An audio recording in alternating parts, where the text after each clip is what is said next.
Discretion is advised.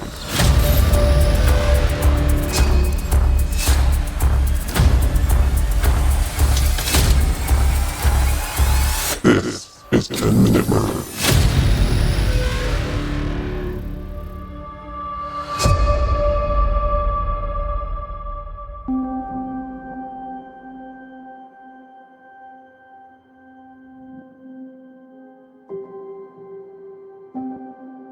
Michael Ross's childhood growing up on a Connecticut chicken farm might have looked idyllic from the outside, if you like chicken farms, but in reality, he was raised in a household full of turmoil. Born in 1959, Michael was the eldest of Patricia Lane and Dan Ross's 4 children, and he was also Patricia's least favorite. She was physically abusive to all of her kids, but Michael was the one who received the most severe beatings. As well as the abuse that she dished out, Patricia also abandoned her young family for a period of time while the children were young, and at one point, she was institutionalized. As a young child, Michael was allegedly sexually abused by one of his uncles, and when he was 6, that uncle took his own life. After living through his own sexual abuse, Michael went on to molest 2 girls during his preteens. Even after his victims came forward about the assaults, he repeatedly insisted that he had not assaulted the girls. They'd just been playing doctors together. As punishment for these incidents, he was once again beaten by his parents. Despite becoming a sexual offender at a young age, Michael was surprisingly successful as a student, keeping to himself but maintaining good grades. When he graduated high school, he decided to study economics at Cornell University, New York. And it was during this time at Cornell that he truly developed his habit of obsessively stalking young women. The stalking started during his sophomore year and escalated to sexually assaulting one of his victims during his final year of college. Michael graduated from Cornell in May 1981, and that same month, he committed his first murder. Just like the stalking, once Michael started to kill his victims after assaulting them, he didn't stop. Between May 1981 and June 1984, Michael took the lives of at least 8 confirmed female victims. The oldest victim was also his first, a 25-year-old student, and the youngest were only 14 years old when he killed them. Michael followed a clear pattern when carrying out his crimes. He picked up most of his victims while they were out hitchhiking or walking along the roadside. He then kidnapped and sexually assaulted them before strangling them to death. Strangely, he never looked his victims in the eye while killing them. Instead, he strangled them from behind. He made some effort to dispose of the bodies in remote locations, but not enough to prevent the remains from eventually being discovered. As law enforcement and the media began to pick up on the connection between the crimes, Michael was given the nickname the Roadside Strangler.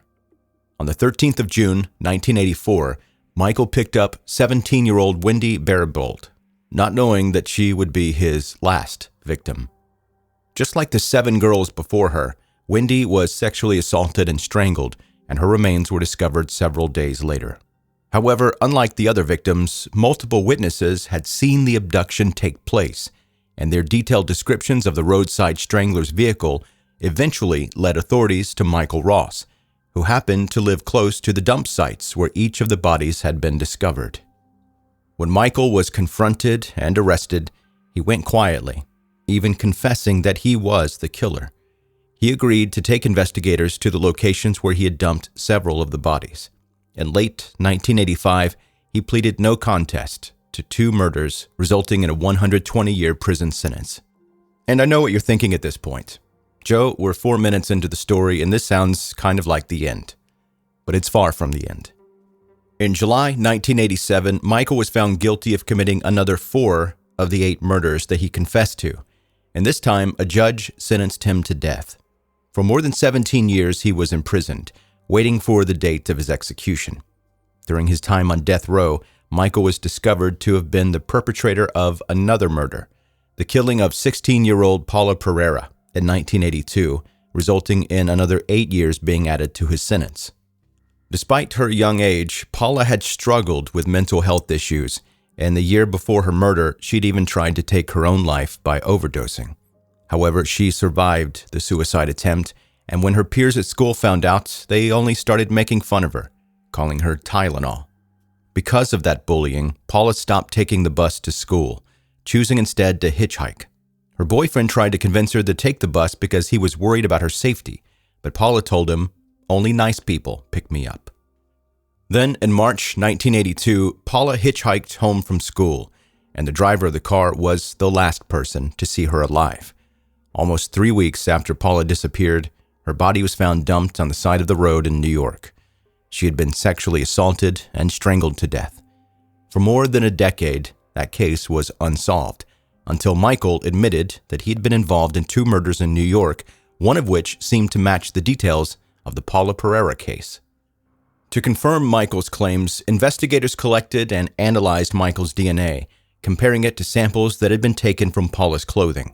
The samples matched. Michael had been the driver who picked up Paula while she was trying to catch a ride home from school. During one of his police interviews about Paula's murder, Michael admitted, quote, "As soon as I saw her, she was dead." While Michael was imprisoned, he found love with a woman named Susan Powers, who quickly became his fiancée. She didn't care that he was a serial killer. She loved him anyway and believed that he'd changed his ways. Although Susan eventually broke up with Michael, she remained loyal to him and kept visiting him in prison for the rest of his life. As well as his bond with Susan, Michael spent a lot of time behind bars exploring religion, as he had quickly turned to Catholicism after he was arrested. Before long, he was a practicing Catholic, praying the rosary every single day and having regular meetings with priests. Catholicism gave Michael a deep sense of peace about his own mortality, even though he did not agree morally with the death penalty, which is ironic. He began to agree with the decision that he should personally be sentenced to death, claiming that this was because he wanted to spare his victims' families any more pain. He was aware that the process of changing his death sentence to a less severe penalty would result in countless hours in court, during which the families of his victims would have to relive their trauma. A Cornell University graduate named Kathy Yeager argued that Michael was able to accept his death sentence because he truly believed his sins were forgiven by God, including all of those sexual assaults and murders he'd committed. "He's not being punished," she said. "He's moving on to life eternal. That's what is ironic about the death penalty. He's looking forward to the peace." Finally, Michael's execution was scheduled for the 26th of January 2005. Only 1 hour beforehand, his lawyer managed to arrange a stay of execution, putting the execution on hold for another 2 days. It was rescheduled for 2 a.m. on the 29th of January. But once again, it was postponed. This time because there were doubts about Michael's mental competence after his lawyer claimed that he was affected by a condition called death row syndrome, which was known to cause delusions and suicidal tendencies in people who had spent a long time waiting for their execution dates. Despite the allegations of death row syndrome, the execution went ahead several months later. Michael Ross died on the 13th of May 2005 at the age of 45. He was executed by lethal injection. Shortly before the execution was carried out, he was asked if he had any last words, and, keeping his eyes closed, he calmly responded, "No, thank you." It was the first execution to take place in New England in more than 4 decades, and the only lethal injection to ever take place in the state of Connecticut.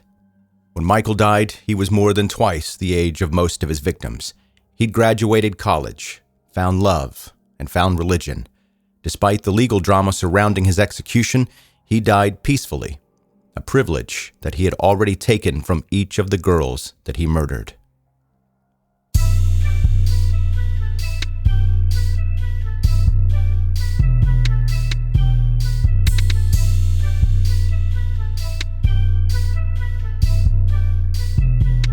That is 10-Minute Murder for today. Brief and bingeable true crime. I'm Joe, the host, and thank you for taking the time to listen to 10-Minute Murder. If you're a brand new listener, welcome. Super pumped that you're here. Make sure you hit subscribe before you move on to binge on more episodes or go on with your day-to-day activities or maybe go to sleep. A lot of people listen to this while they're going to sleep. That's cool too. Hit subscribe wherever you're listening right now, and follow me on all the social media places: Facebook, Instagram, TikTok. I'm sure there's more. I'm on more of those than that, but those are the main ones that I really push content to. Also, if you've got a case that you want to talk to me about, email it to me, joe@10minutemurder.com. You can go to the website, 10minutemurder.com, and find all the things about the podcast. And you might look at this episode that we've talked about today and think, well, Joe must be super pro the death penalty. And I don't think we're ready to have that conversation about the death penalty. I will tell you that I am not in favor of the death penalty, which I know sounds weird, hearing me say that. A guy that does a podcast about murders and murderers, the death penalty is mentioned pretty often, and I don't seem too upset about it. That's because I get it. I understand why people would be pro-death penalty. I happen to be not pro-death penalty. And I've talked about this subject with other people, and they were like, well, what if it was one of your family members that was murdered? How would you feel then? You would feel different about the death penalty then. And I said, you're probably right. Which is why I don't get super passionate on this podcast about it. I do get that there are two sides to it. I just happen to fall on one of the sides that thinks that you shouldn't kill people. But also totally respect your opinion and belief that you should kill killers. And if you think that sounds weird coming out in mouth words, then imagine that living in my brain and the two sides of that conflicting. It's weird. Anyway, that's the episode for today. Thank you so much for taking the time to listen. Bye.